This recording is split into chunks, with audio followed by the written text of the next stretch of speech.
Good morning, everyone. We are continuing here in the CHOFETZ CHAIM, and we're beginning Klal Gimel, the third Klal, the third chapter, and the introduction to this chapter is the following: Boy Yevoyer She'ein Chiluk Be'Isser Lashon HaRa. We're coming to explain that there is no difference in the prohibition of Lashon HaRa, bein befanav u bein shalei befanav, whether you are saying the words of Lashon HaRa in front of the person that you are referring to, or not in front of him. You say it on the telephone, you say it when he's not around. It's asa, it's Lashon HaRa. It's Lashon HaRa filo der schaik. And you should know that speaking Lashon HaRa is a prohibition, even if you're just joking around. You present the words as a joke. Just kidding. No, if you said something negative about somebody else, derogatory about someone else, that is Lashon HaRa. Even if at the time that you're telling over the story, it's not clear who exactly you're talking about. You make it in such a vague type of a way. It's not clear that you're really talking about Ruvain over here.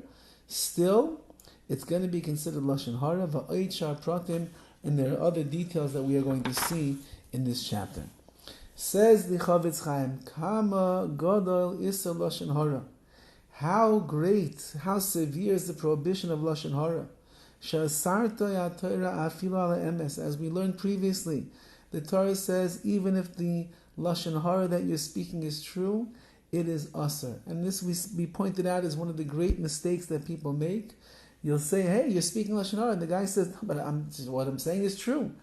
Even if you're saying it's true, the yardstick is if it is derogatory information about another person, if it is shameful and embarrassing information about another person, if it is degrading what you are saying about the other person, even if it's true, nevertheless it's Lashon HaRa. Ubechol gavne, and so too in all circumstances that we are going to explain.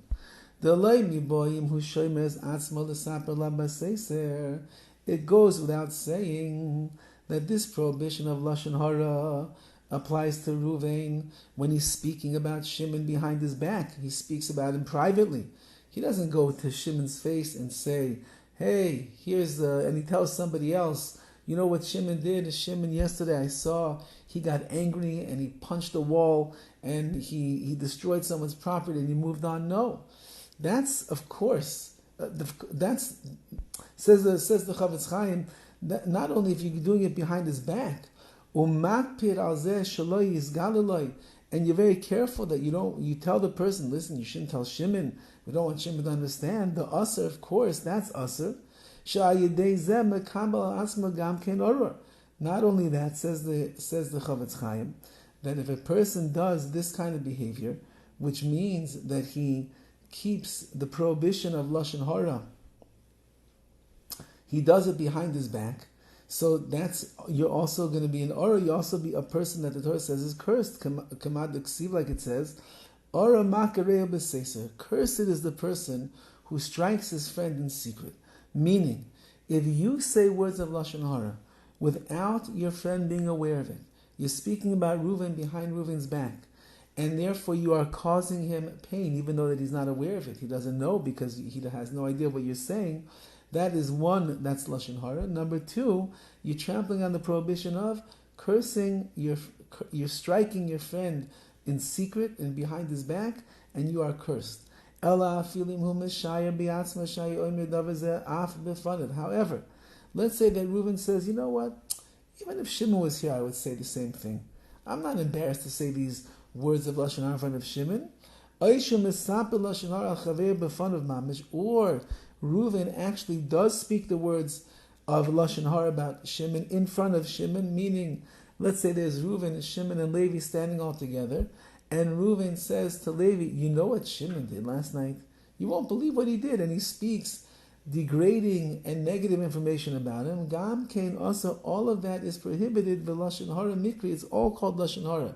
I might have thought that because I'm willing to reveal the words of Lashon HaRa in front of Shimon, or because I'm saying it directly in front of him, or because I convince myself that if Shimon would be here, I would have no problem at all telling over the words of Lashon HaRa.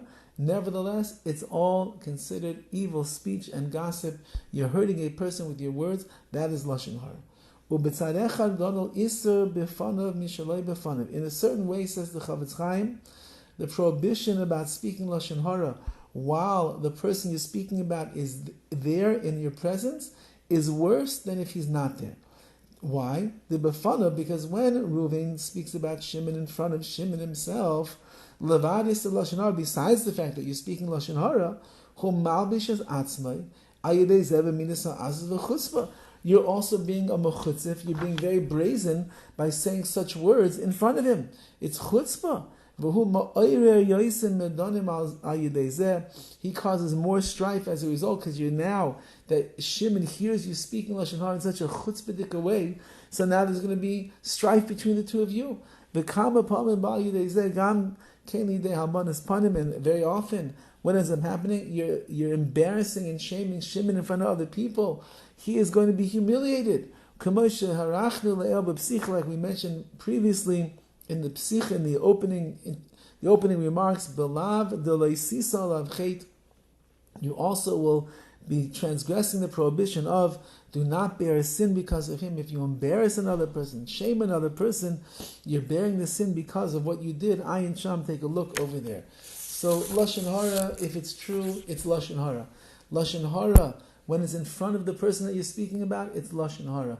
Lashon HaRa, when you think that if he would be here, I would speak about it, it's Lashon HaRa. Anything that is degrading, anything that will put him down, anything that will be embarrassing and shameful, it's all Lashon HaRa. How careful we have to be with our speech.